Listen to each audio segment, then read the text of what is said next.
I'm Dave from boyinaband.com. Today I'll be showing you how to sample replace beatboxing with actual drums so you can turn this into this. It's a pretty cool technique, especially if you do it live, and it doesn't have to be beatboxing. You could tap on your desk, rhythmically manipulate your cat, anything really that has a range of frequencies that you can filter out. Alright, let's begin. So I'm here in Sonar 8.5, which is what I use for my DAW, simply because I'm used to it. Any DAW that can support VSTs will do though. Give Reaper a look if you're running low on funds.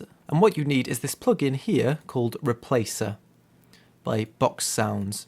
I'll put the link to where you can download that for free below in the description. So install that program by putting it into the folder for VSTs for your DAW, then you should be able to open it up in a channel like I've done here. Now for my dubstep beatboxing video, which you can check out here, I took the entire audio for that video, which was recorded on my Zoom H4n microphone, which I'm using right now as well, and took it into that voice channel, then separated it onto 3 other channels, exactly the same signal, 3 different channels.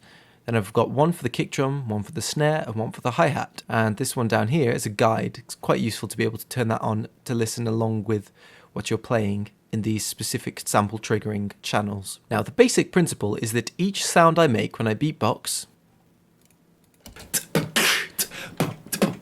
uses different frequencies, and by filtering out all the frequencies we don't want, we can just get peaks showing up when, for instance, I'm making the kick drum sound. So let's start by showing you what I did on this kick drum here. I'm going to turn the gates off for a minute, I'll explain them later, but for now, this replacer, when you open it up, you'll probably find that when you play it, nothing comes out. That's probably because it's not turned on. Turning things on is a good fix for most problems to do with electrical appliances, software, and boring relationships. So we turn it on with this little button at the left. Now watch the little trig pulse thing up here as I play the beatboxing. You can see for each kick drum there, it's triggering it, and when it's turned off, no such triggering going on and on. There we go. Also a quick mention, for some reason it's not showing all the display. I don't know why it's playing up like that, and I've been trying for about an hour to fix it, but my apologies. It should show up as values in these boxes here. Anyway, that trig pulse. So you can hear it triggers every time it hears me do the kick drum. So if we turn this off,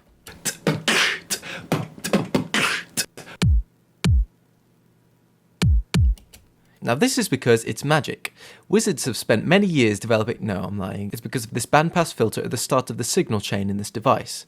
Now you may already know a bandpass filter cuts off the low and high frequencies around a certain frequency, leaving a small band to pass through and be audible.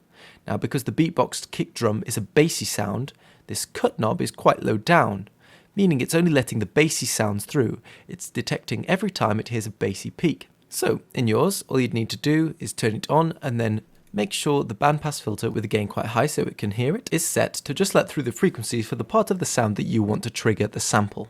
Now to put in that sample, we're going to go here to where it says layer 7. I assume they wanted it to read layer 1, but the spacey font they chose, which I thoroughly approve of, being a huge fan of unnecessary references to sci-fi, unfortunately doesn't seem to be able to count. So, click this little button here, and then find a sample on your computer. I chose this dubstep kick, and I've got a bunch of free samples in the sample pack section on boyinaband.com to play with. Link below for that, though I generally splice those together with some prime loop samples to make my kicks. This one I've got here I layered up in Reason previously, and then make sure it's all turned on with that button there. And when we play it,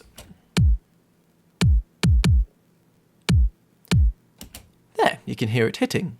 If we turn on this orig sig, original signal, and turn up the volume, we can hear that the original signal there is being caught quite well.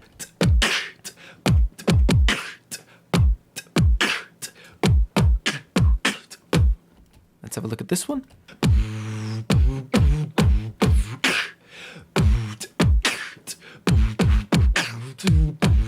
Now you see here there was a little bit of a mess up. Now one way to make sure you're getting exactly the right thing is to turn off the orig sig and put on trig sig, triggered signal, so you can hear just the signal that's being let through.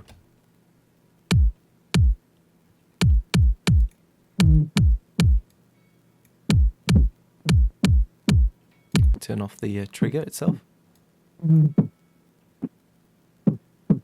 Now that's what the bandpass filter is doing to the signal, and then the gate is only letting through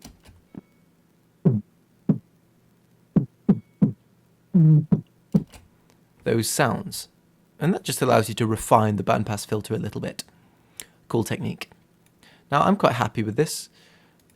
So we turn that all back on.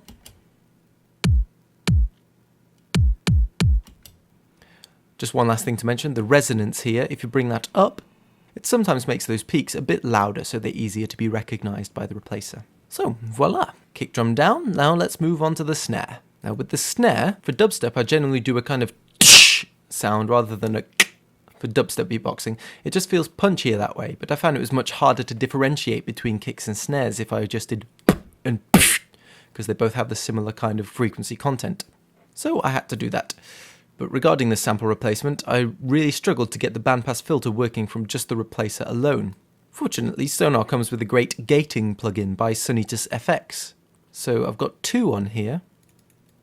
This one here is on duck mode, and I've set it to some frequencies which are around where the kick drum is hitting. So basically, if we have a look, I turn off these ones for you.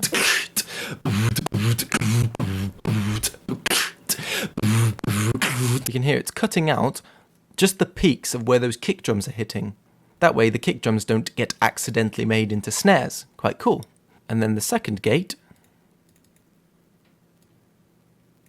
I've just, again, used a kind of bandpass thing going on by cutting off everything below nearly 2K and anything above 6K to get rid of all the things that could be construed as bass and the hi-hats. And that left me with just this.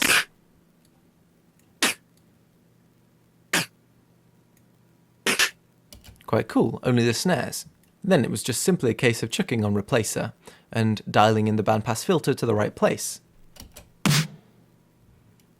And instead of a kick, I've obviously put in here a snare.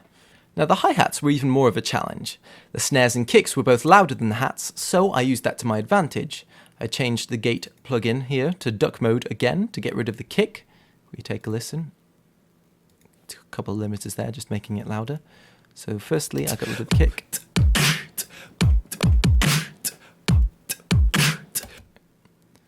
Sorry, solo it out and just get rid of those kicks, then get rid of the snares.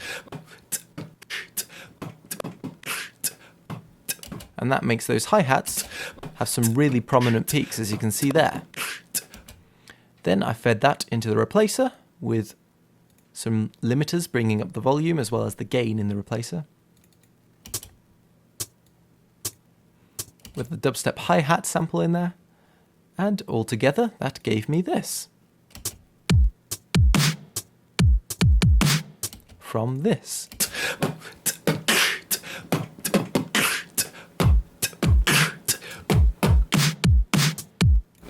Pretty cool, huh? It works better with slow beats. Things like drum and bass can get really messy if you're not an amazingly consistent beatboxer. Check it out.